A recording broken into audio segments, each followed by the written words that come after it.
وإمام المتقين وقائد الغر المحجلين وعلى آله وأصحابه أجمعين أما بعد فأعوذ بالله من الشيطان الرجيم بسم الله الرحمن الرحيم لقد كان لكم في رسول الله أسوة حسنة صدق الله العظيم۔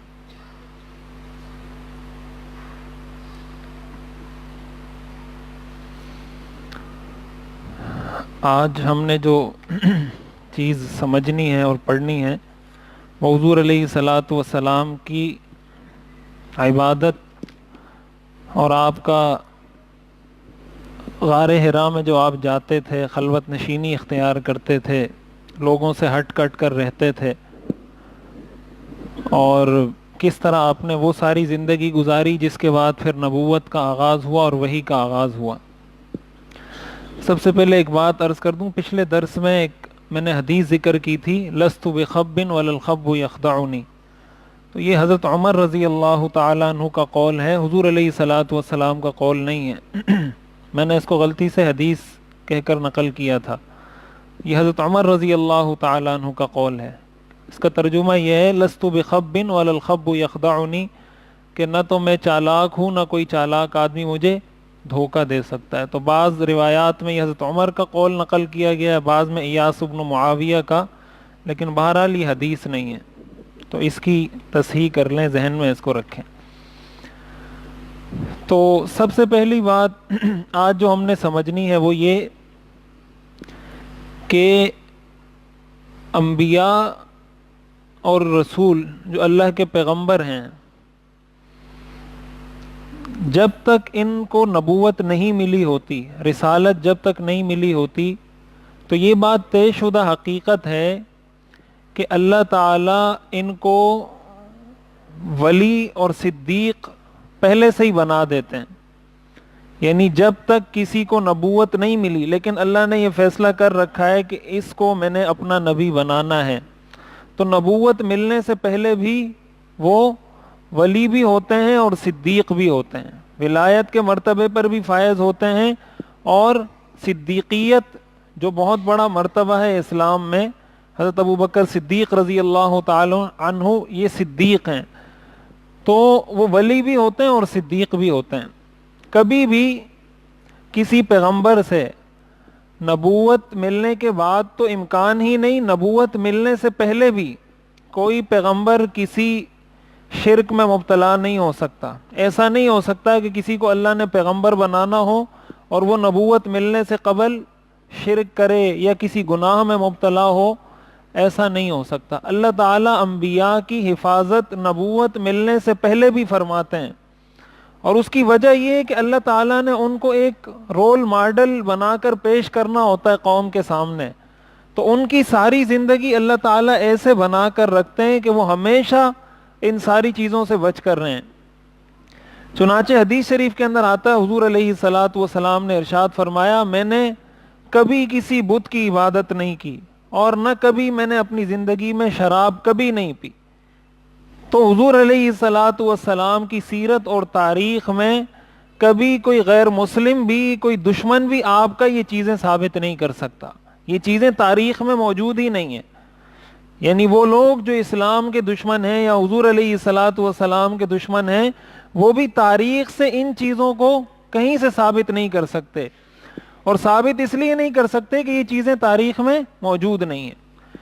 اسی طرح زید بن عمر بن نفیل، یہ حضرت سعید ابن زید رضی اللہ تعالیٰ عنہ کے والد ہیں، حضرت عمر کے چچا زاد بھائی تھے یہ زید بن عمر، تو یہ حضور علیہ الصلاۃ والسلام کو نبوت ملنے سے قبل ہی ان کا انتقال ہو گیا تھا، لیکن ان کے جو بیٹے ہیں سعید بن زید، یہ صحابی ہیں، اور سعید بن زید یہ ان 10 صحابہ میں داخل ہیں جن 10 صحابہ کو حضور علیہ الصلاۃ والسلام نے دنیا میں جنت کی بشارت دی تھی، جن کو عشرہ مبشرہ کہا جاتا ہے۔ 10 وہ صحابہ جن کو حضور نے بالکل نام لے کر جنت میں جانے کی بشارت دی تھی، ان میں سے ایک حضرت سعید بن زید ہیں، تو یہ ان کے والد ہیں زید بن عمر۔ تو یہ کہتے ہیں کہ میں ایک مرتبہ کہیں گیا ہوا تھا، اور کہیں ظاہر عرب لوگ بت پرست تھے، بتوں کی عبادت کرتے تھے، بتوں کے نام پہ جانور ذبح کرتے تھے، تو کوئی گوشت لایا گیا تو حضور علیہ الصلوۃ والسلام نے فرمایا کہ میں ایسا گوشت نہیں کھاتا جس کو غیر اللہ کے نام پر ذبح کیا گیا ہو. یہ نبوت ملنے سے پہلے کی بات ہے. تو آپ نے فرمایا کہ میں ایسا گوشت نہیں کھاتا جس کو اللہ کے نام کے علاوہ کسی اور کے نام پر ذبح کیا گیا ہو. اور پھر اسی وجہ سے زید بن عمر نے بھی کہا کہ یہ گوشت میں بھی نہیں کھاتا. اب ظاہر ہے یہ واقعہ نبوت سے پہلے کا اس لیے ہے کہ ان کا انتقال نبوت ملنے سے 5 سال پہلے ہو چکا تھا. تو اس سے یہ واضح سی بات ہے کہ یہ واقعہ نبوت ملنے سے پہلے کا ہے. اور اس سے ایک بات ضمناً ہمیں یہ بھی سمجھ میں آتی ہے, اس کو قرآن نے بھی ذکر کیا اور اس واقعے سے بھی معلوم ہوتی ہے یہ چیز کہ غیر اللہ کے نام پر جو چیز ذبح کی گئی ہو, غیر اللہ کے نام پر جو چیز پکائی گئی ہو, اس کا کھانا حلال نہیں ہے, اس سے وہ چیز حرام ہو جاتی ہے. قرآن کریم میں آتا ہے وما اہل بہ لغیر اللہ حرمت علیکم المیتۃ والدم ولحم الخنزیر وما اہل بہ لغیر اللہ, کہ تم پر اللہ نے مردار کو حرام کیا ہے, خون کو حرام کیا ہے, اسی طرح اس چیز کو بھی حرام کیا ہے جو اللہ کے علاوہ کسی اور کے نام پر حلال کیا گیا ہو, کسی اور کے نام پر ذبح کیا گیا ہو. اب چاہے کسی جانور کو غیر اللہ کے نام پہ ذبح کیا جائے, کوئی کھانا غیر اللہ کے نام پہ پکایا جائے, کچھ بھی ہو, اس سے وہ چیز حرام ہو جائے گی. وہ کھانا, وہ گوشت, وہ چیز حرام ہو جائے گی. مثلا کوئی شخص گائے ذبح کر رہا ہے لیکن وہ کہتا ہے کہ یہ گائے میں حضرت حسین کے نام پہ ذبح کرتا ہوں. تو جب حضرت حسین کے نام پہ ذبح کر رہا ہے تو اس سے وہ گائے کا گوشت حرام ہو جائے گا, اس گائے کا گوشت کھانا جائز نہیں ہوگا. ایک ہے کہ حضرت حسین رضی اللہ عنہ کو ثواب پہنچانے کے لیے کر رہا ہوں, یہ الگ چیز ہے. ایک ہے کہ حضرت حسین کے نام پہ ذبح کرتا ہوں جیسے ہم اللہ کے نام پہ ذبح کرتے ہیں. اسی طرح کوئی حضور علیہ الصلوۃ والسلام کے نام پر جانور ذبح کرتا ہے. ایک ہے کہ حضور کو ثواب پہنچانے کے لیے کوئی کرتا ہے کہ میں حضور کی طرف سے قربانی کر رہا ہوں, اللہ کے لیے کر رہا ہوں لیکن ثواب حضور کو پہنچانا چاہتا ہوں. یہ تو ٹھیک ہے, اس میں کوئی حرج کی بات نہیں. لیکن کوئی کہتا ہے کہ نہیں میں اللہ کے نام پہ نہیں, حضور کے نام پر ہی ذبح کر رہا ہوں, اس سے بھی وہ گوشت حرام ہو جائے گا, اس سے بھی وہ کھانا حرام ہو جائے گا. اللہ کے علاوہ کسی اور کے نام پر کوئی چیز ذبح کرنا, پکانا, یہ جائز نہیں ہے. تو یہ بات قرآن کریم کی اس آیت سے وما اہل بہ لغیر اللہ, اس سے بھی معلوم ہوتی ہے. اور یہ بھی جو میں نے واقعہ ذکر کیا زید بن عمر بن نفیل کا, کہ حضور نے نبوت ملنے سے قبل بھی اس گوشت کے کھانے سے انکار فرمایا جو گوشت اللہ کے نام کے علاوہ کسی اور کے نام پر ذبح کیا گیا تھا. تو حاصل یہ ہے کہ انبیاء نبوت ملنے سے پہلے بھی ولی ہوتے ہیں, اللہ کے بہت مقرب ہوتے ہیں. اور اس کا ثبوت قرآن کریم سے بھی ہے. قرآن کریم میں اللہ تعالیٰ نے حضرت ابراہیم علیہ السلام کے بارے میں ارشاد فرمایا وَلَقَدْ آتَيْنَا إِبْرَاهِيمَ رُشْدَهُ مِنْ قَبْلِ, کہ ہم نے حضرت ابراہیم علیہ السلام کو ہدایت اور رہنمائی پہلے سے دے رکھی تھی. نبوت ملنے سے قبل ہی ہم نے حضرت ابراہیم کو ہدایت دے رکھی تھی. اور رشد کا مطلب قرآن کریم نے خود ذکر کیا, حبب الیکم الایمان وزینہ فی قلوبکم وکرہ الیکم الکفر والفسوق والعصیان اولئک هم الراشدون. یہ راشد کا مطلب ہوتا ہے, رشد کا مطلب ہوتا ہے کہ جس کے دل میں ایمان کی محبت ہو, کفر سے نفرت ہو, اللہ کی نافرمانی سے نفرت ہو, اس کو عربی میں کہا جاتا ہے رشد, ہدایت. اور ایسے شخص کو کہا جاتا ہے راشد. صحابہ کے لیے اللہ نے استعمال کیا اولئک هم الراشدون, کہ یہ سارے ہدایت یافتہ ہیں. تو حضرت ابراہیم علیہ السلام کے بارے میں اللہ نے فرمایا وَلَقَدْ آتَيْنَا إِبْرَاهِيمَ رُشْدَهُ, کہ ہم نے حضرت ابراہیم کو پہلے سے ہی ہدایت اور رہنمائی دے رکھی تھی. ہدایت اور رہنمائی کا مطلب کہ ان کے دل میں پہلے سے ہی غیر اللہ کی نفرت ہم نے بٹھا دی تھی, پہلے سے ہی ہم نے ان کے دل میں گناہوں کی نفرت, اللہ کی نافرمانی سے نفرت ان کے دلوں میں ہم نے بٹھا دی تھی. اسی طرح حضرت یوسف علیہ السلام کا جو تذکرہ ہمیں ملتا ہے سورہ یوسف کے اندر, بہت تفصیلی تذکرہ ہے کہ جب ان کو عورت نے اپنی طرف کھینچنے کی کوشش کی تو اللہ تعالیٰ نے حضرت یوسف علیہ السلام کو بچایا. عورت نے غلقت الابواب وقالت ہیت لک, اس نے دروازے بند کیے, حضرت یوسف علیہ السلام کو گناہ کی دعوت دی, حضرت یوسف علیہ السلام نے فرمایا معاذ اللہ انہ ربی احسن مثوائے، کہ میں اللہ کی پناہ مانگتا ہوں، میں اس گناہ میں مبتلا نہیں ہونا چاہتا۔ اللہ تعالیٰ نے حضرت یوسف علیہ السلام کی حفاظت فرمائی، اور ظاہر ہے اس وقت حضرت یوسف پیغمبر نہیں تھے، جس وقت یہ سارا واقعہ پیش آیا تھا اس وقت حضرت یوسف علیہ السلام کو نبوت اور پیغمبری نہیں ملی تھی۔ تو ان ساری آیات سے یہ بات معلوم ہوتی ہے کہ انبیاء نبوت ملنے سے پہلے بھی اللہ ان کی ایسی حفاظت فرماتے ہیں جس طرح اللہ نبوت ملنے کے بعد ان کی حفاظت فرماتے ہیں۔ تو پہلی بات تو ہمیں یہ سمجھنی چاہیے کہ انبیاء نبوت ملنے سے پہلے بھی گناہوں سے پاک ہوتے ہیں اور نبوت ملنے کے بعد بھی گناہوں سے پاک ہوتے ہیں۔ اور دوسری بات یہ ہے، اس کی جو بنیادی وجہ ہے، حدیث شریف کے اندر آتا ہے کل مولود یولد علی الفطرہ فابواہ یہودانہ او ینصرانہ او یمجسانہ، کہ ہر بچہ فطرت اسلام پر پیدا ہوتا ہے، ہر بچہ فطرت اسلام پر پیدا ہوتا ہے، پھر اس کے والدین یا اس کو یہودی بنا دیتے ہیں یا نصرانی بنا دیتے ہیں یا مجوسی بنا دیتے ہیں۔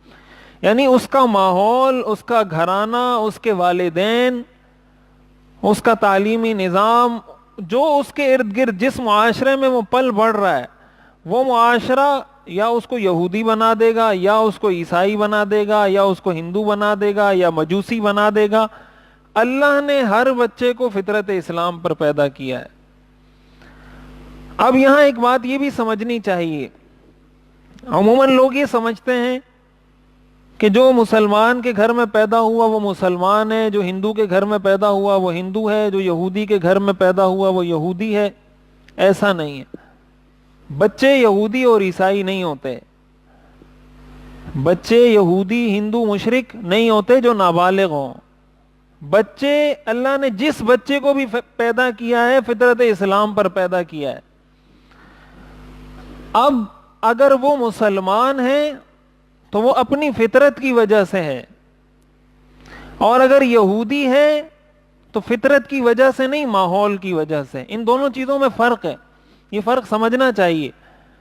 کوئی بچہ مسلمان کے گھر میں پیدا ہوا اور وہ بعد میں بھی مسلمان ہے، تو اس کی اس مسلمانیت میں اس کے ماحول کا دخل تو ضرور ہے، لیکن وہ مسلمان اس وجہ سے نہیں ہے کہ وہ مسلمان کے گھر میں پیدا ہوا ہے، مسلمان اس وجہ سے ہے کہ اس کی فطرت میں اسلام ہے۔ اسی طرح کوئی بچہ کسی یہودی کے گھر میں پیدا ہوتا ہے، کوئی بچہ کسی عیسائی کے گھر میں، کسی ہندو کے گھر میں پیدا ہوتا ہے، وہ بھی مسلمان پیدا ہوتا ہے۔ اب اگر وہ بڑا ہو کر مسلمان ہی رہتا ہے، اس کا مطلب یہ اپنی فطرت پر ہے، جس فطرت پر اللہ نے اس کو پیدا کیا تھا اسی فطرت پر یہ اب بھی ہے۔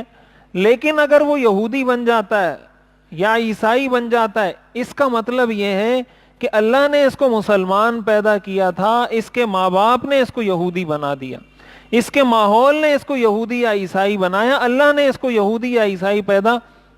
اس کی مثال بالکل اس طرح ہے کہ جو آدمی ایک پٹھان ہے، وہ پٹھان کے گھر میں پیدا ہوتا ہے کوئی بچہ، لیکن بڑا ہو کر وہ اس کو پشتو نہیں آتی، مثلا وہ پٹھان ہے لیکن کراچی میں پلا بڑا ہے اور ایسے علاقے میں رہتا ہے جہاں پشتو کوئی بولتا ہی نہیں ہے۔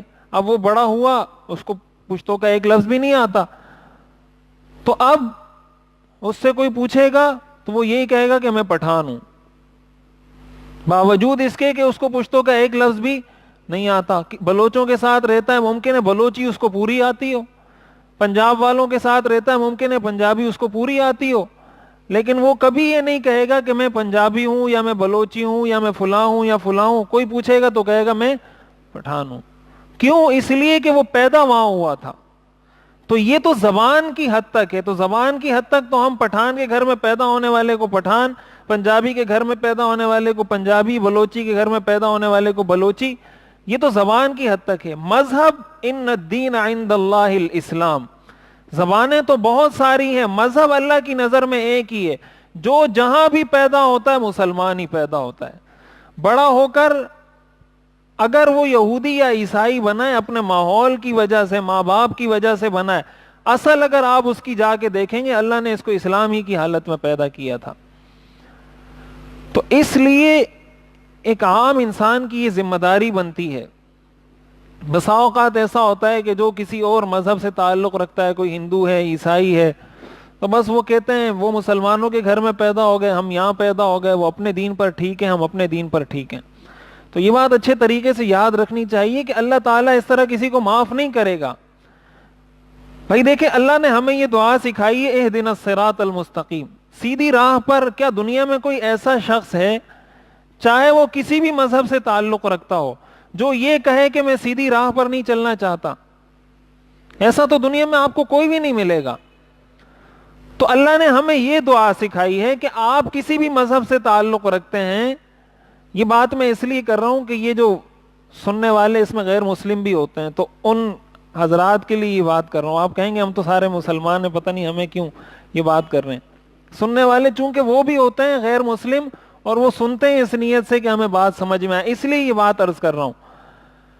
تو اللہ تعالی نے کسی کو پیدا کیا, کسی مسلمان کے گھر میں یا کسی عیسائی یہودی یا کسی کے گھر میں بھی اللہ نے اس کو پیدا کیا. اتنی دعا تو آپ اللہ سے مانگ سکتے ہیں نا کہ یا اللہ مجھے سیدھی راہ پر چلا. آپ یہ دعا اگر نہیں مانگتے کہ یا اللہ مجھے مسلمان بنا, کہ آپ کہیں گے کہ اسلام تو میں نہیں چاہتا. یہ تو ہر آدمی چاہتا ہے کہ میں سیدھی راہ پر چلوں. تو اللہ سے ہمیشہ انسان کو یہ دعا مانگتے رہنا چاہیے, اہدنا الصراط المستقیم. اب وہ چاہے آپ عربی میں مانگے, چاہے اردو میں مانگے, چاہے کسی بھی زبان میں مانگے, جب آپ اللہ سے مسلسل یہ دعا مانگتے رہیں گے کہ یا اللہ مجھے سیدھی راہ پر چلا, تو پھر آپ کو جستجو بھی ہوگی, طلب بھی ہوگی, آپ تحقیق بھی کریں گے, تلاش بھی کریں گے کہ بھائی کیا حق ہے کیا سچ ہے. ممکن ہے آپ کہیں بہت ساری ٹھوکریں کھائیں, کبھی یہاں کبھی وہاں کبھی یہاں, اور ایسا ہوتا ہے بعض لوگوں کے ساتھ, لیکن کبھی نہ کبھی اللہ منزل پہ پہنچا دیتا ہے. حضرت سلمان فارسی رضی اللہ تعالیٰ عنہ کا اگر آپ ان کی تاریخ اٹھا کے پڑھیں نا, ان کی بہت زیادہ عمر تھی, تقریباً کوئی 800-900 سال غالباً حضرت سلمان فارسی رضی اللہ عنہ کی عمر تھی. اور وہ اسی طرح تلاش میں ایک عیسائی راہب کے پاس تھے. اس کو کہا کہ جب تمہارا انتقال ہو جائے تو میں کس کے پاس جاؤں؟ تو اس نے کہا آپ شام چلے جانا. تو انہوں نے کہا ٹھیک ہے. اس عیسائی کا انتقال ہوا جو صحیح عیسائی تھا, پھر شام چلے گئے. جب اس کے انتقال کا وقت آیا تو اس سے پوچھا کہ بھائی آپ کا انتقال ہو تو مجھے بتائیں میں کہاں جاؤں. تو اس نے کہا فلاں ملک چلے جانا. اس طرح گھومتے پھرتے کتنے 100 سالوں کے بعد حضرت سلمان فارسی رضی اللہ عنہ مدینہ منورہ پہنچے. اور مدینہ بھی ایسے پہنچے کہ وہ لوگوں سے کوئی رستہ وغیرہ پتہ کر رہے تھے. ان کو کسی راہب نے بتایا تھا کہ کھجوروں والی سرزمین ہے, وہاں وہ پیغمبر آئے گا جو اللہ کا نبی ہوگا, تو وہاں اگر تم جا سکو تو وہاں چلے جانا. حضرت سلمان فارسی رضی اللہ عنہ نے کسی سے پوچھا, انہوں نے ان کو غلام بنا کر کسی مدینہ کے قافلے والے پر بیچ دیا کہ یہ ہمارا غلام ہے, آپ اس کو خرید لو.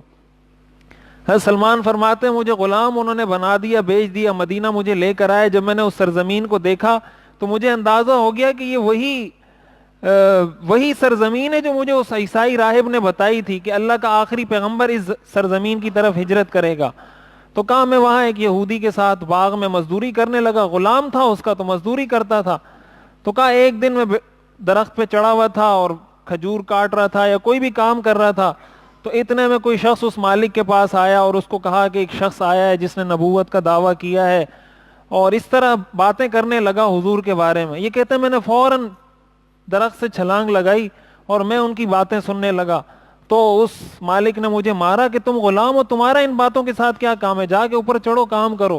کہا میں پھر اوپر چڑھ گیا, کام کرنے لگا. بہت طویل قصہ ہے وہ, کبھی میں تفصیل سے سناؤں گا, میں ویسے ہی خلاصہ عرض کر رہا ہوں.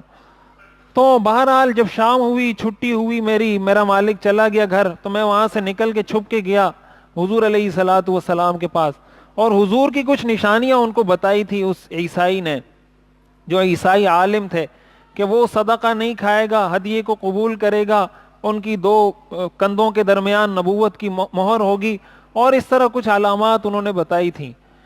تو حضرت سلمان فارسی رضی اللہ عنہ فرماتے میں حضور کے پاس گیا, میں نے کہا آپ لوگ ہجرت کر کے آئے ہیں, سفر کر کے آئے ہیں, یہ کچھ صدقہ میں لے کر آیا ہوں آپ کے لیے, آپ اگر اس کو تناول فرمائیں تو آپ کی مہربانی ہوگی.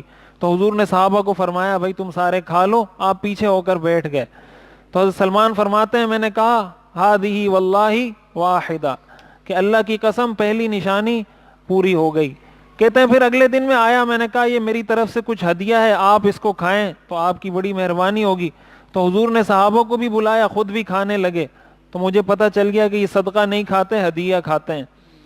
پھر دوسرے دن میں کوشش کر رہا تھا اسی طرح، اور حضور کی مہر نبوت دیکھنا چاہتا تھا۔ حضور سمجھ گئے تو آپ نے فرمایا کہ شاید تم میری نبوت کی مہر دیکھنا چاہتے ہو۔ تو حضرت سلمان نے فرمایا ہاں، تو آپ نے اپنی قمیص اٹھائی اور فرمایا کہ اس کو دیکھ لو۔ جب انہوں نے دیکھا، اس کو چوما اور پھر اسلام قبول کیا۔ تو غالباً 300-350 سال کی محنت کے بعد جا کے حضرت سلمان فارسی کی حضور سے ملاقات ہوئی ہے۔ اتنے طویل عرصے ڈھونڈنے کے بعد ان کی ملاقات ہوئی ہے حضرت سلمان فارسی رضی اللہ تعالی عنہ کی۔ تو عرض کرنے کا مقصد یہ ہے کہ انسان پر اللہ نے یہ لازم کیا ہوا ہے کہ حق اس نے تلاش کرنا ہے۔ اگر آپ کسی کے گھر میں پیدا ہو گئے، اس کا یہ مطلب نہیں کہ آپ کے ابو ٹھیک ہیں۔ جو عرب تھے، مشرکین تھے، وہ بھی تو کسی کے گھر میں پیدا ہوئے تھے۔ حضور کی مخالفت کرنے والے جو لوگ تھے وہ کیا کہتے تھے؟ وہ یہی کہتے تھے وجدنا آباءنا، ہم نے اپنے ماں باپ کو پایا ہے وہ ان بتوں کی عبادت کرتے ہیں۔ الفینا آباءنا، ہم نے ماں باپ کو دیکھا ہے ان کی عبادت کرتے ہوئے۔ تو آپ کیا ہمیں یہ کہتے ہیں کہ ہمارے ماں باپ بھی گمراہ تھے، ہمارے دادا بھی گمراہ تھے، سارے گمراہ تھے، اب تم حق پر آ گئے ہو؟ تو آپ کو اگر کسی کی بات پر یقین ہے تو اچھی بات ہے، اس کی بات سن لیں۔ یقین نہیں ہے تو خود تلاش کریں، خود سرچ کریں، اسٹڈی کریں، پڑھیں، لوگوں سے ملیں۔ لیکن یہ بات یاد رکھیں کہ اللہ تعالیٰ کفر اور شرک کو کسی بھی حال میں معاف نہیں کرے گا، کسی بھی حال میں ایسے شخص کی بخشش نہیں ہوگی۔ یہ دنیا اللہ نے دی اس لیے کہ انسان سوچے، سمجھے، غور کرے اور پھر حق کے راستے کو اختیار کرے۔ تو حضور علیہ الصلاۃ والسلام نے جو یہ فرمایا کہ ہر بچہ فطرت اسلام پر پیدا ہوتا ہے، تو انبیاء بھی فطرت اسلام پر پیدا ہوتے ہیں۔ انبیاء کے ساتھ اللہ کی خصوصی رحمت یہ ہوتی ہے کہ وہ فطرت اسلام پر پیدا ہونے کے بعد بھی، بالغ ہونے کے بعد بھی اللہ ان کو فطرت ہی پر چلاتا ہے، ماحول کے اثرات سے وہ متاثر نہیں ہوتے۔ یعنی اب عرب میں بت پرستی تھی، بتوں کی پوجا کی جاتی تھی، بتوں کے نام پہ جانور ذبح کیے جاتے تھے، لیکن حضور علیہ الصلاۃ والسلام کو اللہ تعالیٰ نے ان ساری چیزوں سے بچا کر رکھا، یہاں تک کہ آپ کو نبوت مل گئی۔ تو انبیاء کی یہ خاصیت ہوتی ہے کہ نبوت ملنے تک بھی اللہ تعالیٰ اسی فطرت پر ان کو چلاتے رہتے ہیں جس فطرت پر ان کی پیدائش ہوئی ہوتی ہے۔ باقی عام انسانوں کے ساتھ اللہ کا معاملہ یہ ہے کہ جس ماحول میں وہ ہوتے ہیں اسی ماحول کا اثر قبول کر لیتے ہیں۔ کبھی کوئی یہودی بن جائے گا، کوئی عیسائی بن جائے گا، کوئی ہندو بن جائے گا۔ اسی لیے حدیث شریف میں آتا ہے، حدیث قدسی، اللہ تعالیٰ فرماتے ہیں انی خلقت عبادی حنفاء فاجتالتهم الشیاطین، میں نے اپنے بندوں کو حنفاء، حنیف کہتے ہیں موحد کو، جو اللہ کو ایک مانتا ہو، سارے دینوں کو چھوڑ کر ایک اللہ کو ماننے والے کو حنیف کہتے ہیں۔ قرآن کریم میں حضرت ابراہیم علیہ السلام کے بارے میں یہ ذکر کیا گیا ہے واتبع ملت ابراہیم حنیفا، کہ حضرت ابراہیم کی ملت کی اتباع کرو جو موحد تھے، ایک اللہ کو ماننے والے تھے۔ تو اللہ تعالیٰ فرماتے ہیں میں نے اپنے سارے بندوں کو حنیف پیدا کیا ہے، پھر شیاطین ان کو اچک لیتے ہیں، کسی کو کسی مذہب پہ لگا دیا، کسی کو کسی پر لگا دیا۔ اللہ نے کسی کو بھی کافر پیدا نہیں کیا۔ اچھا، اب دوسری بات جو سمجھنے کی ہے وہ یہ، تو اس بات کا خلاصہ یہ ہوا کہ سارے انبیاء نبوت ملنے سے پہلے بھی اللہ کے ولی ہوتے ہیں، اللہ کے مقرب ہوتے ہیں اور اللہ کی عبادت کرتے ہیں، اللہ کو راضی کرنے والی زندگی گزارتے ہیں۔ دوسرے نمبر پر یہ بات سمجھنے کی ہے کہ نبی کا جو لفظ ہے، نبی کا لفظ یہ عربی میں نبأ سے نکلا ہے۔ قرآن کریم میں آتا ہے نا عما یتساءلون عن النبأ العظیم، نبأ عربی میں خبر کو کہتے ہیں۔ آپ جب کسی کو کوئی خبر دیتے ہیں اس کو عربی میں نبأ کہتے ہیں، لیکن نبأ عربی میں اس خبر کو کہتے ہیں جو بہت زیادہ کوئی اہم خبر ہو اور سچی خبر ہو، اس کو عربی میں نبأ کہتے ہیں۔ ایک تو خبر ہے، خبر سچی بھی ہو سکتی ہے، جھوٹی بھی ہو سکتی ہے، لیکن نبأ اس خبر کو کہتے ہیں جو سچی ہو۔ جھوٹی خبر کو عربی میں نبأ نہیں کہتے۔ تو نبی کو نبی اس لیے کہتے ہیں کہ نبی اپنی امت تک، اپنی قوم تک اللہ کی بتائی ہوئی وہ سچی باتیں، وہ سچی خبریں پہنچاتا ہے جو ان کو براہ راست اللہ سے معلوم ہوتی ہیں۔ وہ خبریں چونکہ وہ پیغمبر اپنی قوم تک پہنچاتا ہے، اس لیے اس کو نبی کہا جاتا ہے۔ نبی کا مطلب ہوتا ہے خبر پہنچانے والا۔ پیغمبر جس کو اردو میں کہا جاتا ہے، پیغمبر کا مطلب بھی کیا ہوتا ہے؟ پیغام پہنچانے والا۔ تو نبی کا مطلب بھی ہوتا ہے خبر پہنچانے والا۔ اب نبوت کے بارے میں ایک بات یہ بھی سمجھیں کہ نبوت، اللہ تعالیٰ نے 3 طرح کی چیزیں رکھی ہیں انسانوں میں۔ ایک ہے محسوسات، جن چیزوں کو انسان محسوس کرتا ہے۔ جیسے اللہ تعالیٰ نے انسان کو 5 سینسز دیے ہیں، زبان ہے، ہاتھ ہے، ناک ہے، کان ہے، آنکھ ہے۔ آنکھ سے آپ دیکھتے ہیں، کان سے آپ سنتے ہیں، زبان سے چکھتے ہیں، ہاتھ سے کسی چیز کو پکڑتے ہیں۔ اس سے ہمیں پہچان ہوتی ہے کسی چیز کی۔ زبان پہ آپ رکھتے ہیں چیز، آپ کو پتہ چل جاتا ہے یہ میٹھی ہے، کڑوی ہے، باسی ہے، تازی ہے، زبان آپ کو بتا دیتی ہے۔ کوئی چیز آپ سنتے ہیں تو کان آپ کو بتا دیتا ہے کہ یہ کیا چیز ہے۔ پکڑتے ہیں تو ہاتھ آپ کو بتاتا ہے کہ یہ سخت ہے، نرم ہے، ٹھنڈا ہے، کیا ہے، سب آپ کو پتہ چل جاتا ہے۔ تو ایک محسوسات ہیں۔ دوسرے نمبر پر آتی ہے معقولات۔ معقولات کا مطلب جس کا تعلق ان 5 سینسز سے نہیں ہوتا، عقل سے ہوتا ہے۔ اس کو نہ آپ آنکھ سے سمجھ سکتے ہیں، نہ کان سے سمجھ سکتے ہیں، نہ ہاتھ سے، نہ زبان سے، اس کو آپ عقل سے سمجھتے ہیں۔ تو آپ بہت ساری چیزوں کو آنکھوں سے اور ہاتھوں سے اور کان سے، ناک سے سمجھ سکتے ہیں، لیکن اس کی اپنی لمٹ ہے۔ یعنی آنکھ سے آپ ظاہر ہے اس دیوار کے اس طرف کیا ہے میں نہیں دیکھ سکتا، اس لیے کہ اللہ نے اس کی لمٹ مقرر کر دی ہے کہ اس آنکھ کو وہی نظر آئے گا جب تک کوئی آڑ نہ ہو، یا اس کی کوئی لمٹ ہوگی کہ اتنے کلومیٹر تک آپ دیکھ سکتے ہیں، اس سے آگے آپ کو کچھ بھی نظر نہیں آئے گا۔ اسی طرح کان کی لمٹ ہے کہ آپ ہر چیز نہیں سنتے۔ اب دنیا میں کہاں کیا شور ہو رہا ہے، ظاہر ہے ہم نہیں سن سکتے، ہمارے قریب کوئی ہوگا تو سن لیں گے۔ جب ان چیزوں کی لمٹ ختم ہوتی ہے، وہاں سے عقل شروع ہوتی ہے۔ عقل سے آپ ان چیزوں کو محسوس کرتے ہیں، ان چیزوں کو جانتے ہیں جس کو آپ آنکھ سے نہیں دیکھ سکتے، اور عقل کی لمٹ ان چیزوں سے بہت زیادہ ہے۔ عقل سے آپ بہت بڑی بڑی چیزوں کو بھی سوچ لیتے ہیں۔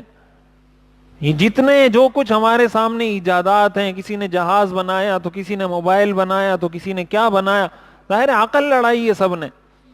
تو عقل سے اس نے سوچا کہ یہ کام ایسے کروں گا تو یہ ہو جائے گا، یہ کروں گا تو یہ ہو جائے گا، پھر اس نے فارمولہ بنایا، اس کو اپلائی کیا تو کام ہو گیا۔ یہ عقل ہے۔ لیکن جس طرح ان چیزوں کی لمٹ ہے، عقل کی بھی اللہ نے ایک لمٹ رکھی ہے۔ جس طرح یہ آنکھ اس دیوار کے پار نہیں دیکھ سکتی، اسی طرح عقل بھی ان چیزوں کو نہیں سمجھ سکتی، ان چیزوں کا ادراک نہیں کر سکتی جو چیز عقل کے احاطے سے باہر ہے۔ اب دیکھیں اس کی مثال بالکل ایسے ہے کہ اگر کوئی شخص یہ کہے کہ بھائی یہ کیسی آنکھ ہے، اس سے تو میں سن ہی نہیں سکتا،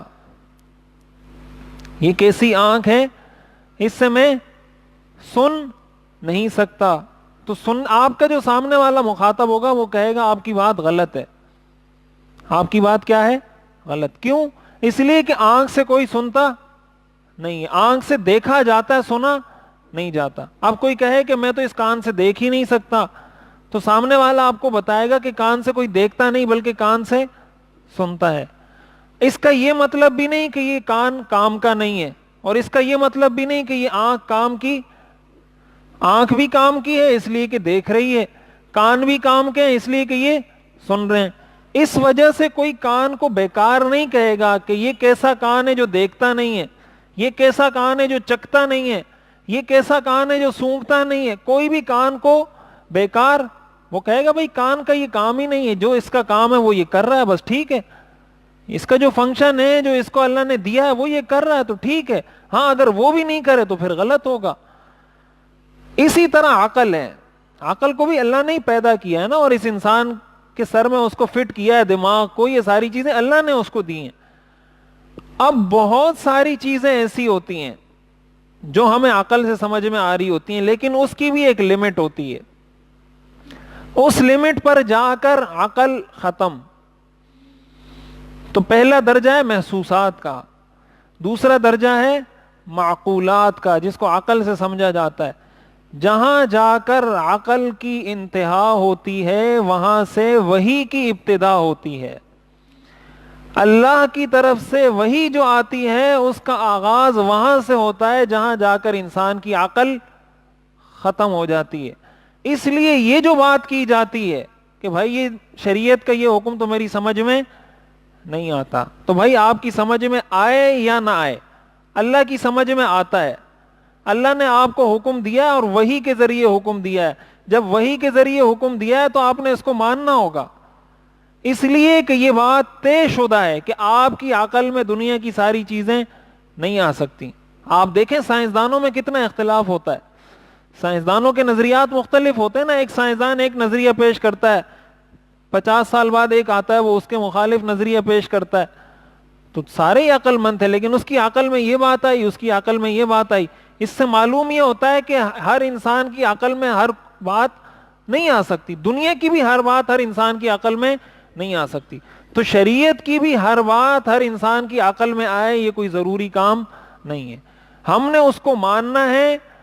اور اس کا یہ مطلب بھی نہیں کہ ہماری عقل صحیح کام نہیں کر رہی، ہماری عقل بالکل ٹھیک کام کر رہی ہے، لیکن ایک چیز ہماری عقل کی لمٹ سے آؤٹ ہے تو پھر ہم عقل کو کیوں کوسیں کہ بھائی ہماری عقل ٹھیک نہیں ہے۔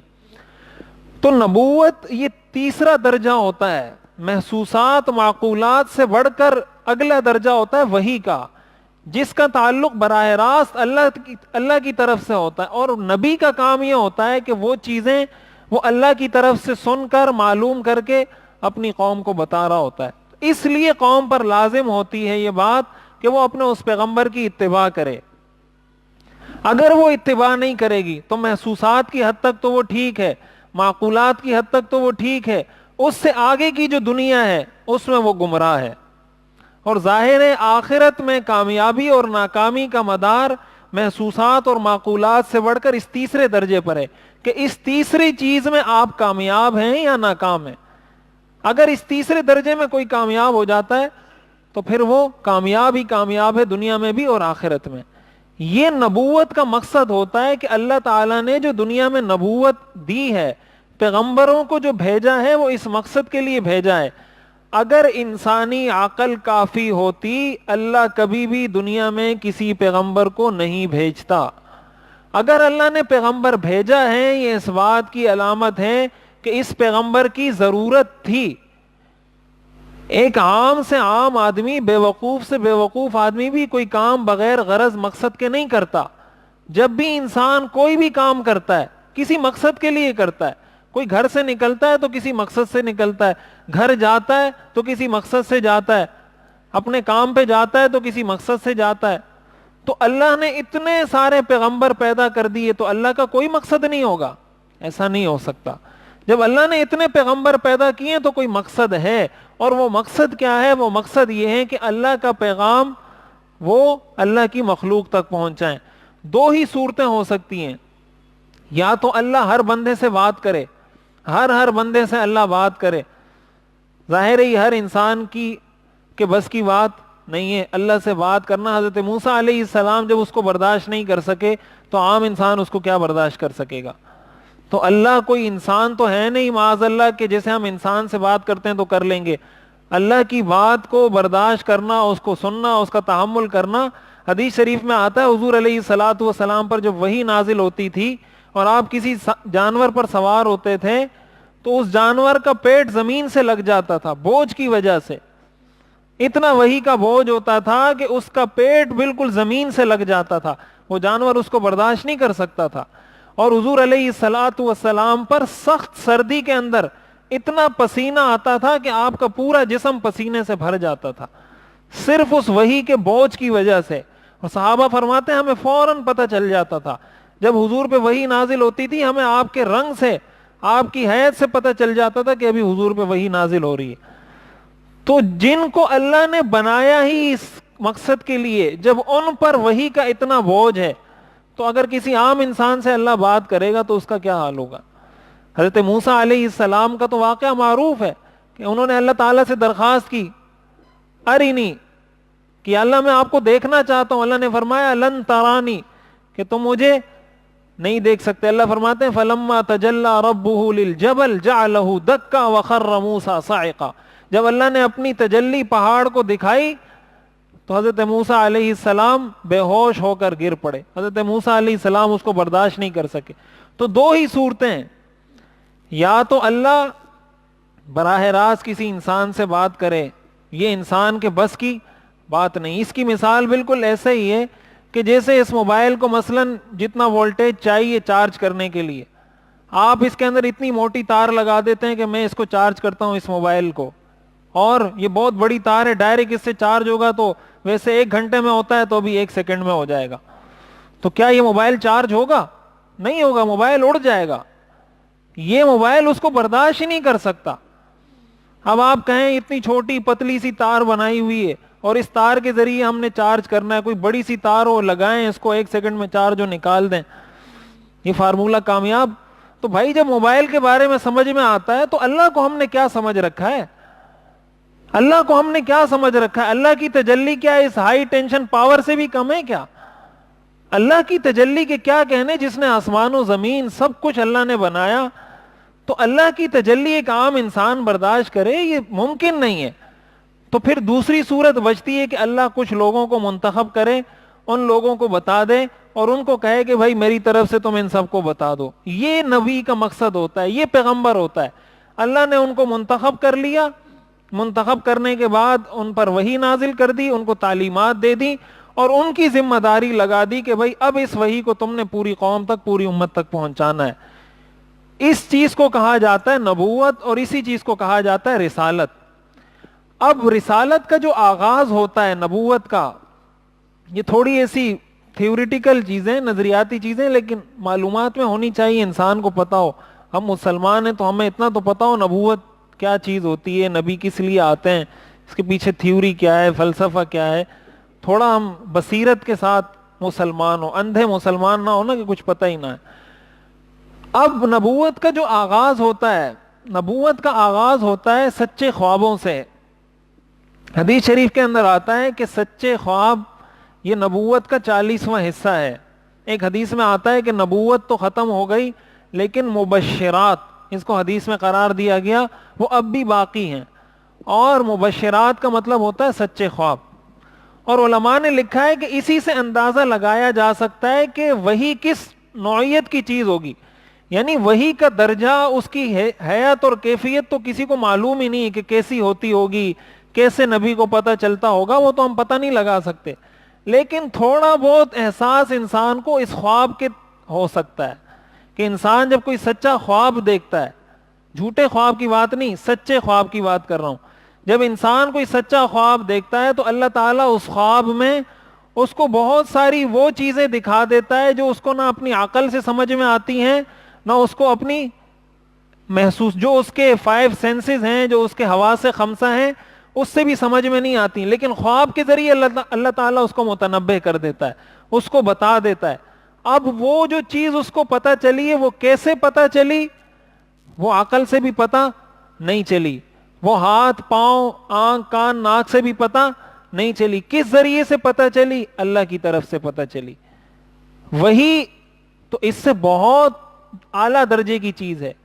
اور اسی لیے حدیث شریف میں آتا ہے کہ سچے خواب ان لوگوں کے ہوتے ہیں اصدقہم رؤیا اصدقہم حدیثا, جو جتنا شریعت پر عمل کرنے والا ہوگا, جتنا سنتوں پر عمل کرنے والا ہوگا, اتنا اس کا خواب سچا ہوگا. اس لیے کہ وہ نبوت سے اتنا ہی قریب ہے. جو نبوت سے جتنا دور ہے اس کے خواب اتنے ہی جھوٹے ہوں گے. اضغاث و احلام جس کو قرآن میں کہا گیا ہے کہ فضول چیزیں وہ دیکھے گا خواب میں, کبھی کیا خواب کبھی کیا خواب.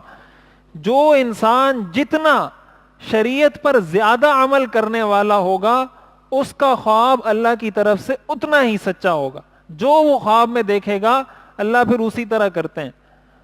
تو خواب کا تعلق, یہ جو بعض لوگ تعبیر پوچھتے رہتے ہیں نا, یہ ویسے ایک بات ضمناً میں عرض کر دوں, خواب کے بارے میں دیکھیں 2-3 چیزیں یاد رکھنی چاہیے. خواب کی تعبیر کا جو تعلق ہے نا, تو پہلی بات تو یہ یاد رکھیں کہ خواب کی تعبیرات کوئی قرآن اور حدیث میں بیان نہیں کی گئی ہیں. نہ قرآن میں اللہ نے خوابوں کی تعبیریں بیان کی ہیں, خوابوں کی تعبیروں کا مطلب جو خواب عام لوگ دیکھتے ہیں. اللہ نے قرآن میں اس کا کوئی فارمولہ ذکر نہیں کیا کہ کوئی یہ خواب دیکھے گا تو اس کا یہ تعبیر ہوگی, یہ خواب دیکھے گا, نہ حدیث میں ایسا کوئی فارمولہ ہے. حضور علیہ الصلاۃ والسلام ہر روز فجر کی نماز کے بعد بیٹھتے تھے, صحابہ سے پوچھتے تھے کہ آپ نے کوئی خواب دیکھا ہے تو مجھے بتائیں, تو حضور پھر اس کی تعبیر بھی بتایا کرتے تھے. یہ حضور کو اللہ تعالیٰ نے ایک خاص ملکہ عطا فرمایا تھا, حضور کی ایک خاص صفت تھی. ہر آدمی کے بس میں یہ بات نہیں ہوتی کہ وہ آپ کو خواب کی تعبیر بتائے. ہر آدمی, چاہے وہ عالم ہو, چاہے وہ مفتی ہو, چاہے وہ ولی اللہ ہو, اس کا تعلق اس چیز سے نہیں ہوتا. اور ہمارا سب سے بڑا المیہ یہ ہے کہ ہمارا لے دے کے جو یقین رہ گیا وہ ان 2-3 چیزوں پہ رہ گیا. ایک دم درود تعویذ پر رہ گیا, ایک خوابوں کی تعبیر پر رہ گیا. اس نام پر آپ ہماری قوم سے کچھ بھی کروا لیں وہ کرنے کو تیار ہیں. یہ ہماری قوم کا المیہ ہے. وہ آپ کے پاس آئے گا, مولوی صاحب میں نے یہ خواب دیکھا ہے, اس خواب کی تعبیر. آپ اس کو کہو 2 بکرے ذبح کرو یہاں پر, آدھے گھنٹے میں لا کے ذبح کر دے گا آپ کے سامنے. ویسے اس کو سارا سال ترغیب دیتے رہو, یار یہ مدرسے کے طلبہ ہیں, ان کو کوئی گوشت کھلا دو, اثر نہیں کرے گا. اس طریقے سے لاؤ نا اس کو, آدھے گھنٹے میں 2 بکرے لا کے آپ کے دروازے پہ ذبح کرے گا. حالانکہ شرعی حیثیت اگر آپ اس کی دیکھیں محض ایک اندازہ ہی ہے. جو بھی آپ کو خواب کی تعبیر بتاتا ہے محض ایک اندازے سے بتاتا ہے. قرآن اور حدیث سے کوئی بھی آپ کو خواب کی تعبیر نہیں بتاتا, یہ بات یاد رکھیں. اور ہم لوگ اس پہ انسان کو کیٹیگرائز کر رہے ہوتے ہیں. اس کو سارے خوابوں کی تعبیر آتی ہے تو یہ بڑا مفتی ہے, اس کو اس سے کم خوابوں کی تعبیر آتی ہے تو یہ اس سے کم درجے کا مفتی ہے, اس کو بالکل خوابوں کی تعبیر نہیں آتی تو یہ تو مولوی نہیں ہے. یہ کیسا مولوی ہے, خوابوں کی تعبیر اس کو نہیں آتی. تو مولوی اللہ تعالیٰ نے اس لیے نہیں رکھے کہ وہ آپ کو خوابوں کی تعبیر بتائے ان مقاصد کے.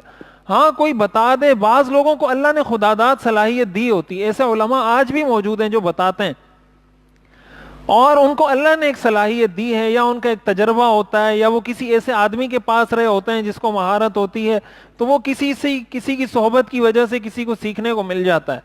تو پہلی بات تو یہ یاد رکھنی چاہیے کہ خواب کی تعبیریں کوئی قرآن اور حدیث میں مذکور نہیں ہے. آپ کو جو بھی خواب کی تعبیر بتائے گا محض اندازے سے بتائے گا, کچھ سوچے گا, کسی قرآن کی آیت پہ غور کرے گا کہ فلاں شخص نے ایسا خواب دیکھا تھا, اس کی یہ تعبیر تھی, تو اس نے یہ دیکھا ہے تو اس کی یہ تعبیر ہوگی. نمبر 2, خواب کی تعبیر کا تعلق انسان کی اپنی ذات سے ہوتا ہے.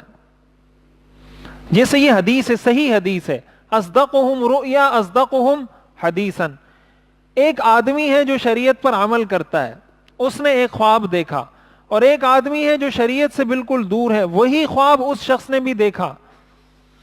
تو جو آدمی شریعت پر عمل کرنے والا ہے اس نے جو خواب دیکھا تھا وہ سچا ہے اس حدیث کے مطابق, اور جو شریعت پر عمل نہیں کرتا اس نے جو خواب دیکھا ہے وہ جھوٹا ہے. حالانکہ خواب ایک ہی ہے. مثلا اس نے خواب میں دیکھا کہ میرے پاس بہت ساری بھینسیں ہیں, ایک متبع سنت آدمی نے بھی دیکھا, ایک ایسے شخص نے بھی دیکھا جو بالکل گناہگار ہے یا مسلمان ہی نہیں, اس نے بھی دیکھ لیا. اب جو نیک آدمی نے دیکھا تھا کہ میرے پاس بھینسیں ہیں, اس کی تعبیر کچھ اور ہوگی, اس لیے کہ اس کا خواب سچا ہے. اور جو گناہگار آدمی نے دیکھا ہے جو شریعت پہ عمل نہیں کرتا, اس کی تعبیر کچھ اور ہوگی, اس لیے کہ حدیث میں آیا ہے کہ جو جتنا سچا ہے اتنا اس کا خواب سچا ہے. اسی لیے انبیاء کے سارے خواب سچے ہوتے ہیں, انبیاء کے خواب وہی ہوتے ہیں. اس کی وجہ یہ ہے کہ انبیاء سارے سچے ہوتے ہیں, تو ان کے خواب کو اللہ نے وحی کا درجہ دیا ہوتا ہے. تو دوسری بات یہ ہے کہ خواب کی تعبیر کا تعلق آپ کی شخصیت سے بھی ہوتا ہے, کہ بھائی یہ کیسا آدمی ہے, نمازیں پڑھتا ہے نہیں پڑھتا, اس کی زندگی کیسی گزرتی ہے. نمبر 3, خواب کی تعبیر کا تعلق اس چیز کے ساتھ بھی ہوتا ہے کہ آپ نے یہ خواب کس وقت میں دیکھا ہے. اب حدیث شریف میں آتا ہے اصدق الرؤیا بالاسحار, کہ سچے ترین خواب وہ ہوتے ہیں جو انسان سحری کے وقت میں دیکھتا ہے. اب ایک خواب آپ نے دیکھا, دوپہر میں آپ قیلولہ آپ کر رہے تھے, لیٹ گئے, آپ نے خواب دیکھ لیا. ایک خواب آپ نے دیکھا, آپ اب کھانا کھا کے سوئے تھے کہ آپ کو ابھی 12 بجے ہوئے نہیں, آپ کو خواب آنا شروع ہو گئے. تو جتنا آپ کو سحری کے وقت کے قریب کے جو خواب ہوتے ہیں حدیث کے مطابق وہ نسبتاً سچے ہوتے ہیں بنسبت ان خوابوں کے جو کسی اور وقت میں, دن میں یا رات کے ابتدائی حصے میں انسان دیکھتا ہے. اب خواب کی تعبیر کا تعلق اس چیز کے ساتھ بھی ہے کہ بھائی یہ خواب آپ نے کس وقت دیکھا ہے، دن میں دیکھا ہے، رات میں دیکھا ہے، سحری کے وقت میں دیکھا ہے. خواب کا تعلق انسان کی غذا کے ساتھ بھی ہوتا ہے. جو غذا آپ کھاتے ہیں اس طرح کے خواب آپ کو آتے ہیں. وہ بخارات جو معدے سے اٹھتے ہیں وہ دماغ پہ چڑھتے ہیں، اس دماغ پہ چڑھنے کے بعد پھر انسان کو طرح طرح کے خواب آ رہے ہوتے ہیں. اب جو مزدہ چلاتا ہے اس کو جو خواب آئیں گے وہ بھی اسی سے متعلق آئیں گے. اب اس کا یہ مطلب نہیں کہ یہ خواب کو اس خواب سے اس کو کچھ حاصل ہوگا یا اس کی کوئی خاص تعبیر ہوگی. وہ جو خواب میں مزدہ چلا رہا ہے وہ اس لیے چلا رہا ہے کہ دن میں بھی چلاتا رہتا ہے تو خواب میں بھی چلا رہا ہے وہ اس کو. کوئی کنڈکٹر ہے تو وہ خواب میں بھی چیخیں لگاتا رہے گا، آواز لگاتا رہے گا. تو ایسے لوگوں کو جو خواب نظر آ رہے ہوتے ہیں اپنے دن کی مصروفیات کے اثرات ہوتے ہیں جو منعکس ہو کر ان کے دماغ پر پڑتے ہیں اور دماغ ان کو یہ ساری چیزیں دکھا رہا ہوتا ہے. اب ظاہر ہے ایسے خوابوں کی کیا تعبیر ہوگی؟ مثلا ایک آدمی مزدہ چلاتا ہے سارا دن، اب وہ آئے امام صاحب کے پاس صبح کے میں نے خواب دیکھا ہے، میں خواب میں مزدہ چلا رہا تھا.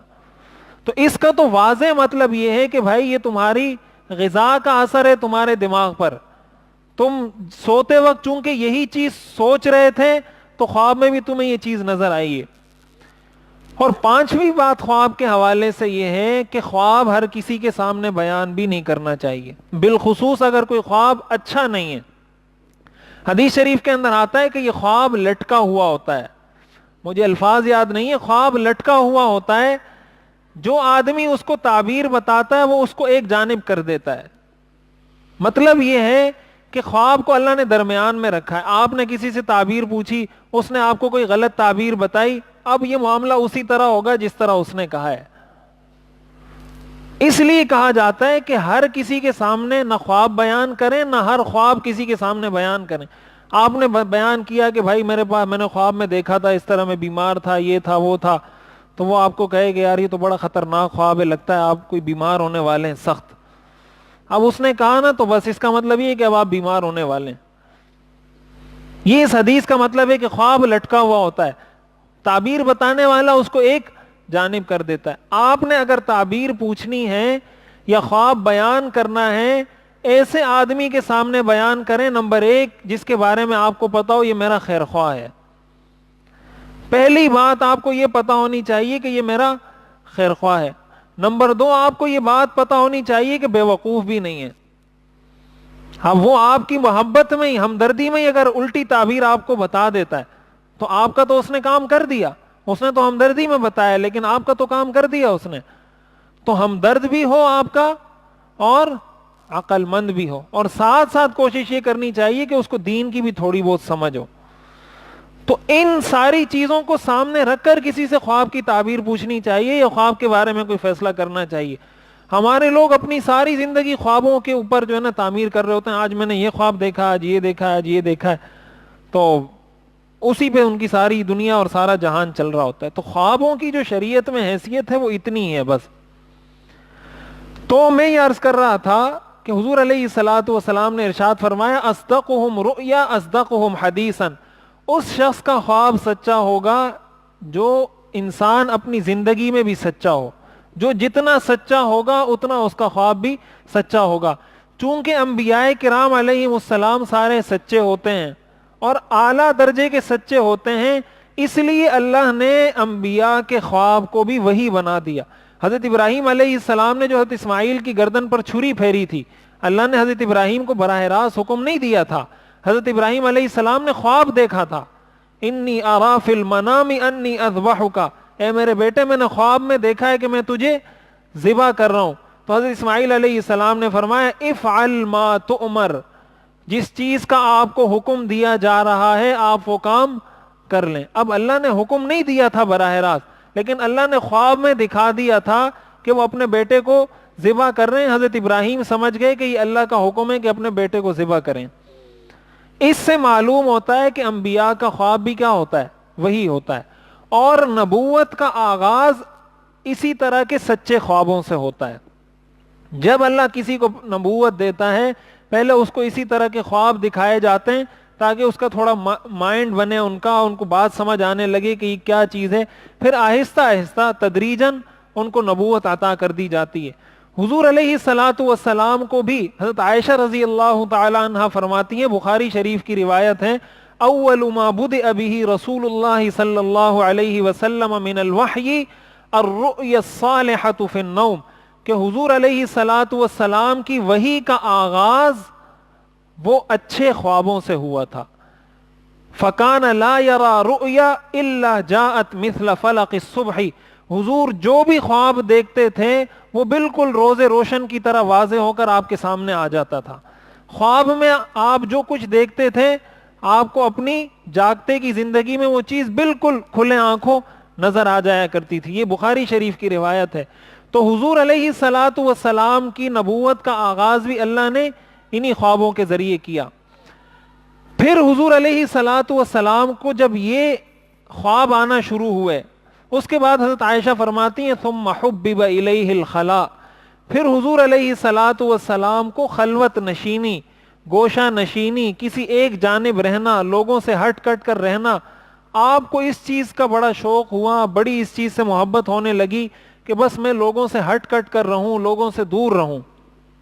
یہ بھی بخاری شریف کی حدیث ہے. اور پھر حضور علیہ الصلاۃ والسلام اسی وجہ سے جاتے تھے غار حرا.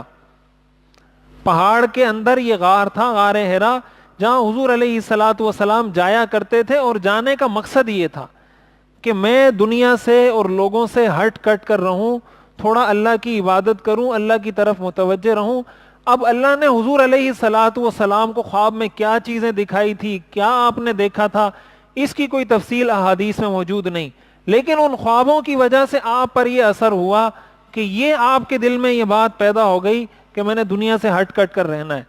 چنانچہ حدیث شریف میں روایات میں آتا ہے کہ حضور علیہ الصلاۃ والسلام گھر سے پورے مہینے کا راشن لے کے جایا کرتے تھے. پورا مہینہ آپ غار حرا میں رہتے تھے، پورا مہینہ وہاں گزارتے تھے. اب یہ کہ حضور علیہ الصلاۃ والسلام وہاں کیا عبادت کرتے تھے غار حرا میں، اس میں مختلف اقوال ہیں، اور بالتعیین کچھ بھی نہیں کہا جا سکتا. یعنی قرآن اور حدیث سے بالتعیین کوئی بھی چیز معلوم نہیں ہوتی کہ حضور غار حرا میں کیا عبادت کرتے تھے. بعض روایات سے معلوم ہوتا ہے کہ آپ حضرت ابراہیم علیہ السلام کی ملت اور ان کے دین کے مطابق عبادت کیا کرتے تھے. اور فقہائے حنفیہ کا بھی یہی کہنا ہے، احناف فقہائے حنفیہ یہی کہتے ہیں کہ حضور علیہ الصلاۃ والسلام کو اللہ تعالیٰ نے حضرت ابراہیم علیہ السلام کے طریقے کے مطابق عبادت کرنے کا حکم دیا تھا. جس طرح حضرت ابراہیم عبادت کرتے تھے اسی طرح حضور علیہ الصلاۃ والسلام عبادت کیا کرتے تھے.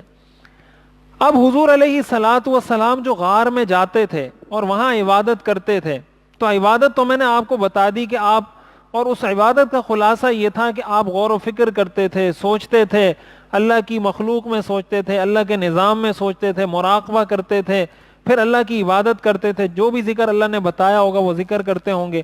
یہ آپ کی خلوت کی زندگی تھی. خلوت کہتے ہیں تنہائی کو، یعنی آپ جب دنیا سے ہٹ کٹ کے رہتے تھے تو آپ یہ سوچا کرتے تھے، ان چیزوں میں غور و فکر کیا کرتے تھے.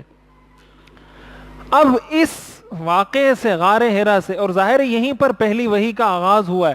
حضور علیہ الصلاۃ والسلام کو جب یہ ماحول ملا، آپ یہاں رہنے لگے، سمجھے اللہ تعالیٰ نے مکمل حضور علیہ الصلاۃ والسلام کو تیار کر لیا اس بات کے لیے کہ اب یہ وحی کو حاصل کرنے کی، اور متحمل اس کے ہیں کہ اب برداشت کر لیں گے وحی کو. یہ ساری تیاری اللہ نے کروائی اس 40 سال کے عرصے میں. پھر اللہ نے غار حرا میں اتنا عرصہ گزروایا تاکہ وحی کو برداشت کرنے کی جو صلاحیت ہے وہ ان میں پیدا ہو جائے. وہ جب پیدا ہو گئی تو غار حرا کے اندر پہلی وحی نازل ہوئی، اقرأ بسم ربک الذی خلق. اس کی تفصیل میں انشاءاللہ اگلے درس میں ذکر کر دوں گا.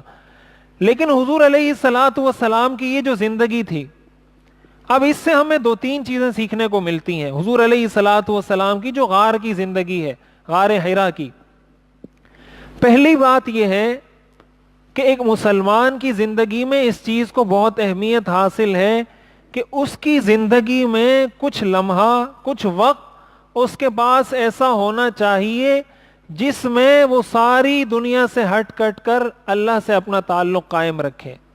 اب دیکھیں، یہی وجہ ہے کہ حضور علیہ الصلاۃ والسلام پر تہجد فرض تھی.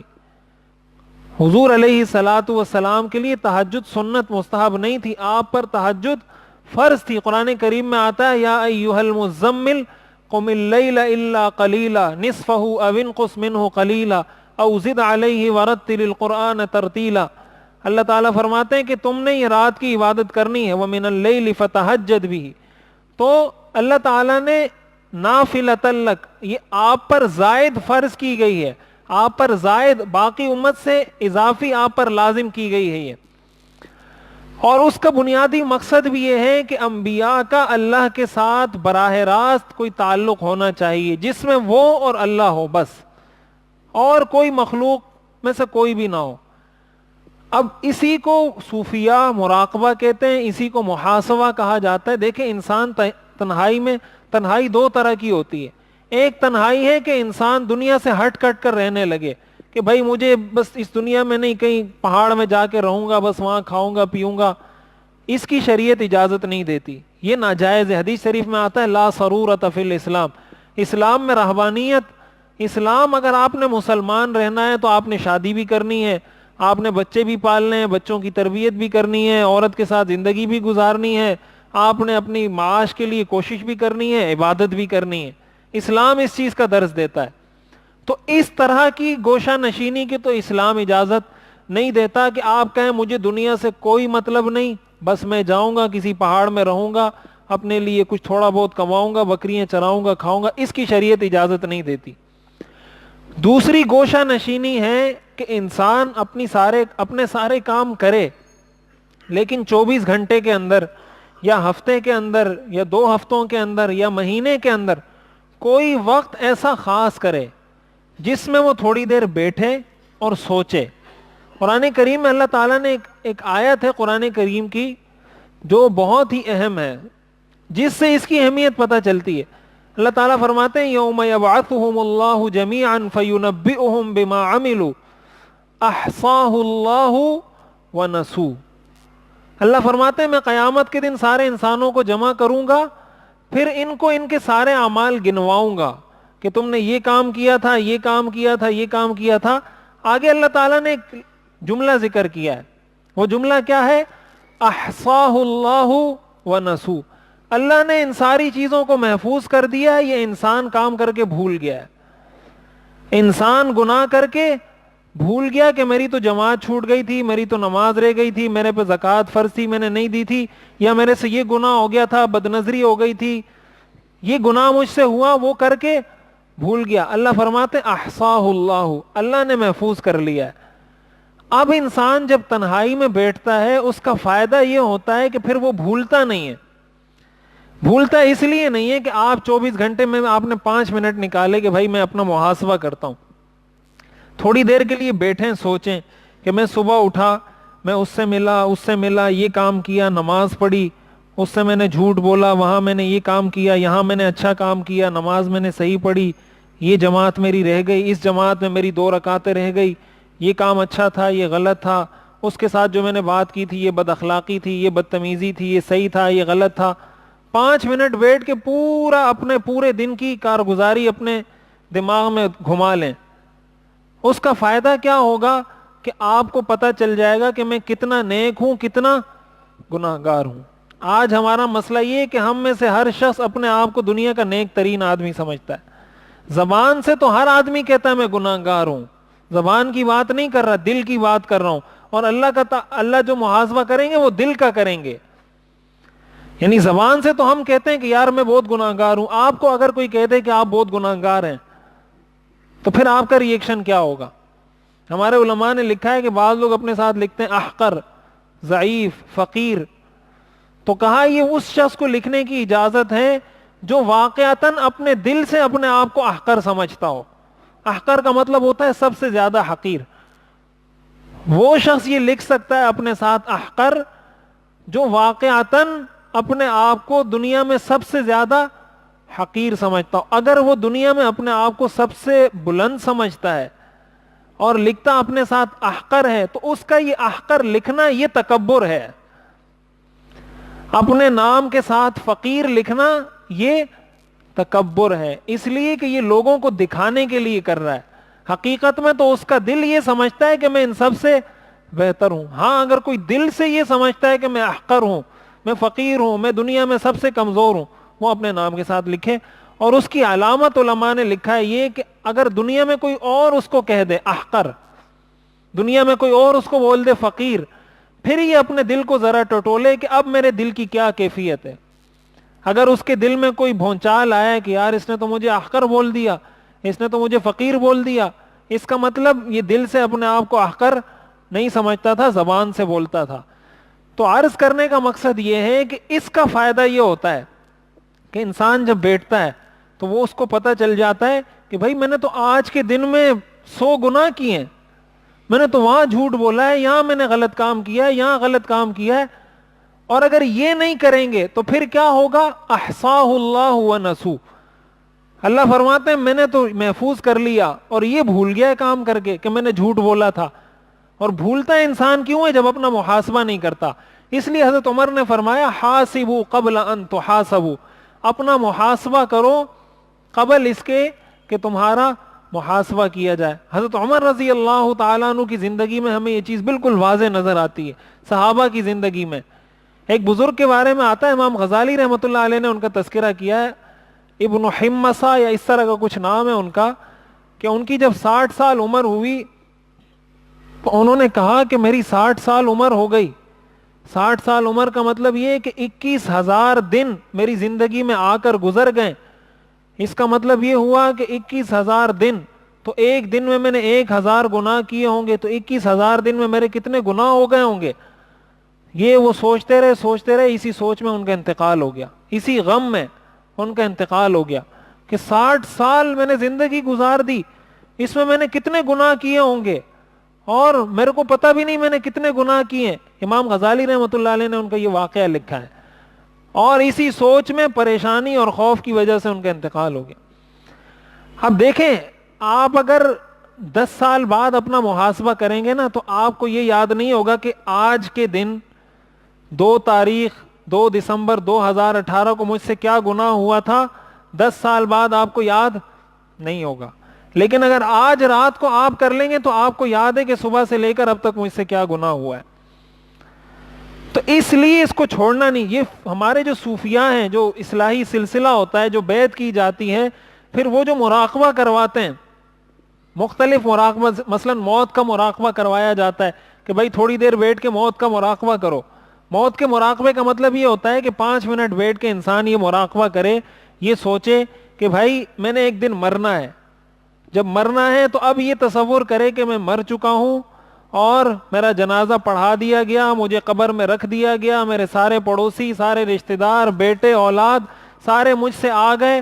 ابھی رات کا گھپ اندھیرا ہے, قبر کا اندھیرا ہے, میں اکیلا پڑا ہوا ہوں, فرشتے میرے سامنے موجود ہیں, مجھ سے پوچھ رہے ہیں من ربک کا, ما دینک کا, من رسولک کا, اور اب میں جواب دینے کے لیے وہاں اکیلا پڑا ہوا ہوں. میرا بیٹا اپنی زندگی میں مگن ہے, میرا باپ اپنی زندگی میں مگن ہے, بھائی اپنے دنیا کے کاموں میں لگا ہوا ہے, میں اکیلا قبر میں پڑا جواب دینے کے لیے یہاں بیٹھا ہوا ہوں, لیٹا ہوا ہوں. اپنے آپ کو یہ محسوس کریں کہ میں ابھی قبر میں لیٹ چکا ہوں, میرا جنازہ اٹھا لیا جا چکا ہے, فرشتے میرے سامنے حاضر ہو چکے ہیں. 5 منٹ جب آپ بیٹھ کے یہ مراقبہ کریں گے, آپ یقین کریں آپ کا دماغ ایسا فریش ہوگا, ایسی آپ کی زندگی میں نشاط اور تازگی آئے گی کہ صبح جب آپ اٹھیں گے آپ کے اندر اضافی انرجی ہوگی. آپ ایسے دنیا کا اور دین کا کام کریں گے کہ آپ سوچ بھی نہیں سکتے. یہ فائدہ ہوتا ہے خلوت کا, اور یہ شریعت میں مطلوب ہے, اس کا شریعت نے حکم دیا ہے. حضرت عمر رضی اللہ تعالیٰ عنہ کے بارے میں آتا ہے کہ ان کے پاس ایک شخص آیا اور وہ مصروف تھے کسی کام میں, تو حضرت عمر سے کچھ پوچھنے لگا. حضرت عمر نے 1-2 دفعہ نظر انداز کیا, لیکن وہ بار بار پوچھ رہا تھا امیر المومنین یہ مسئلہ بتائیں یا یہ بتائیں. حضرت عمر رضی اللہ تعالیٰ عنہ نے درہ لیا اور ان کو مارا ایک. جب ان کو مارا فوراً ان کو احساس ہو گیا. یہ احساس انسان کو کب ہوتا ہے؟ یہ احساس انسان کو اس وقت ہوتا ہے جب وہ اپنا محاسبہ کرتا رہتا ہے. جب محاسبہ نہیں کرتا, مارا, مار کے بھول گیا, بات ختم. کل آپ کو یاد ہی نہیں رہے گا میں نے اس کو مارا تھا, اس پہ ظلم کیا تھا, اس سے مجھے معافی مانگنی چاہیے تھی, آپ تو بھول گئے. اللہ کے فرشتوں نے تو محفوظ کر لیا, قیامت کے دن تو حساب دینا ہوگا. حضرت عمر رضی اللہ, یہ علامہ ابن الجوزی رحمہ اللہ نے مناقب عمر کے اندر اس کو لکھا ہے, اس روایت کو. تو حضرت عمر رضی اللہ تعالیٰ عنہ نے اس کو درہ مارا تو وہ خاموش ہو گیا وہاں سے. حضرت عمر کو فوراً احساس ہوا کہ یہ تو مجھ سے مسئلہ پوچھ رہا تھا, مجھ سے کوئی بات ڈسکس کر رہا تھا, میں نے جو اس کو مارا ہے میرے کو تو حق نہیں تھا اس کو مارنے کا. فوراً حضرت عمر رضی اللہ تعالیٰ عنہ امیر المومنین تھے، خلیفہ، حکمران تھے، پورے مسلمانوں کے بادشاہ تھے. حضرت عمر رضی اللہ تعالیٰ عنہ نے وہ درہ اٹھایا، اس شخص کو دیا، کہا یہ لو، میں نے تمہیں مارا ہے، میری پیٹھ پہ بھی مجھے ایک درہ مارو. تو اس شخص نے کہا میں آپ کو اللہ کی رضا کے لیے معاف کرتا ہوں. حضرت عمر نے فرمایا نہیں، یا تو مجھے اللہ کی رضا کے لیے اگر معاف کرنا ہے تو اللہ کی رضا کے لیے ہی معاف کرنا، اس وجہ سے معاف نہیں کرنا کہ یہ امیر المومنین ہے، یہ بادشاہ ہے، یہ خلیفہ ہے. اگر معاف کرنا ہے تو اللہ کے لیے معاف کرنا، اور معاف نہیں کرنا تو مجھ سے بدلہ لے لو. تو اس نے کہا نہیں امیر المومنین، میں نے آپ کو معاف کر دیا. وہ شخص تو وہاں سے چلے گئے. حضرت انس فرماتے ہیں حضرت عمر رضی اللہ تعالی عنہ پھر جب وہ شخص چلا گیا، بیٹھے ہوئے تھے تو اپنے آپ سے باتیں کرنے لگے، کہنے لگے یا ابن الخطاب، واللہ یا ابن الخطاب کنت وضیعا فرفعک اللہ. اے خطاب کے بیٹے، تیری تو اس دنیا میں کوئی عزت ہی نہیں تھی، اللہ نے تجھے یہ اتنی عزت دی ہے. وضالا فہداک اللہ. اے خطاب کے بیٹے، تو تو گمراہ تھا، اللہ نے تجھے ہدایت دی ہے. وضعیفا فاعزک اللہ. تم تو اس دنیا میں بہت کمزور تھا، اللہ نے تجھے اتنی عزت دی کہ پوری دنیا کا حکمران بنا دیا. وجعلک خلیفتا. اور اللہ نے آپ کو خلیفہ بنایا. فأتا رجل یستعین بک علی دفع الظلم فظلمتہ. ایک شخص آیا، اس پر کسی نے ظلم کیا تھا، وہ آپ سے مدد طلب کر رہا تھا، تم نے الٹا اس پر ظلم کر دیا. ما تقول لربک غدا اذا اتیتہ. تم جب کل اپنے رب کے سامنے جاؤ گے، اپنے رب کو کیا منہ دکھاؤ گے؟ فظل یحاسب نفسہ حتی اشفق علیہ الناس. صحابہ فرماتے اتنا اپنے آپ کو کوستے رہے، اتنا اپنے آپ کو کوستے رہے کہ صحابہ نے آ کر ان کو چپ کروایا کہ امیر المومنین بس اتنا ظلم بھی آپ نے اس پر نہیں کیا، بس یہ کافی ہے آپ کے لیے، اتنا غم اور پریشان ہونے کی ضرورت نہیں ہے. یہ کن کا حال ہے؟ یہ حضرت عمر کا حال ہے، جن کے بارے میں ہم سنتے ہیں کہ اس موقع پہ تلوار نکال دی، اس موقع پہ تلوار نکالی، اس موقع پہ، لیکن اپنی ذاتی زندگی ان کی یہ تھی. ایک روایت میں آتا ہے، حضرت انس فرماتے ہیں کہ میں امیر المومنین کے ساتھ جا رہا تھا، وہ کسی باغ میں داخل ہوئے، میں باہر کھڑا ہو گیا تو میرے اور ان کے درمیان ایک دیوار حائل تھی. جب حضرت عمر باغ کے اندر جیسے ہی داخل ہوئے تو کہنے لگے عمر امیر المومنین بخن بخن. یہ وہ ہے کہ انسان جب اپنے آپ کو کوستا ہے تو کہنے لگے عمر امیر المومنین بخن بخن. یہ ایک تعبیر ہے کہ اپنے آپ کو دیکھا ہے امیر المومنین. امیر المومنین ایسا ہوتا ہے جیسے تم ہو. واللہ بنی الخطاب. پھر اپنے ساتھ باتیں کر رہے ہیں، اللہ کی قسم ہے خطاب کے بیٹے، لتتقین اللہ او لیعذبنک. تم پر لازم ہے کہ اللہ کا تقوی اختیار کرو، ورنہ اللہ تمہیں ضرور عذاب میں مبتلا کرے گا. حضرت انس فرماتے میں باہر تھا، حضرت عمر اندر تھے، اپنے ساتھ یہ باتیں کر رہے تھے. یہ ہے محاسبہ، یہ ہے مراقبہ، یہ ہے اپنا احتساب، یہ ہے خلوت نشینی، یہ ہے تنہائی میں جانا. اس کی شریعت میں بہت زیادہ اہمیت ہے. اس لیے غار حرا کی جو حضور علیہ الصلاۃ والسلام کی، اس کے علماء نے 10 فائدے لکھے ہیں. 10 بڑے بڑے گناہوں سے انسان بچتا ہے. زبان کی حفاظت ہوتی ہے، آنکھوں کی حفاظت ہوتی ہے، کانوں کی حفاظت ہوتی ہے، دنیا کے کاموں میں ترقی ہوتی ہے، عبادت میں اس کا دل لگتا ہے، نمازوں میں اس کو خشوع خضوع حاصل ہوتا ہے. اتنے فوائد ہیں اس کے کہ دنیا میں بھی اس کے مزے ہیں، آخرت میں بھی مزے ہیں اس کے. اس لیے حضور علیہ الصلاۃ والسلام کی جو غار کی زندگی ہے، ہم نے اس سے یہ سیکھنا ہے کہ ہم یہ کوشش کریں کہ روزانہ اپنا احتساب کریں. ہم لوگوں کا تو احتساب بڑا کرتے ہیں، اس کا کر رہے ہیں، اس کا کر رہے ہیں، یہ ایسا ہے، وہ ایسا ہے، وہ ایسا ہے، اپنا ہمیں کچھ پتہ ہی نہیں ہوتا. اور صحابہ کی حالت دیکھیں تو وہ اپنا احتساب. حضرت ابو بکر صدیق رضی اللہ تعالیٰ عنہ کو جب خلیفہ وہ بنے تو انہوں نے کہا کہ میرے کو اللہ نے خلیفہ بنایا، وَلَسْتُ بِخَيْرِكُمْ، لیکن میں تم میں بہترین نہیں ہوں، اللہ نے مجھے بنا دیا ہے. اور وہ جو یہ بات کرتے تھے نا، وہ دل سے کرتے تھے. اب ایک شخص جب اپنے آپ کو تنہائی میں اتنا کوستا ہو کہ تم ایسے ہو، تم ایسے ہو، تم ایسے ہو، تو وہ جب لوگوں کے سامنے کہے گا کہ میں ایسا ہوں، اس کا مطلب وہ سچ کہہ رہا ہے.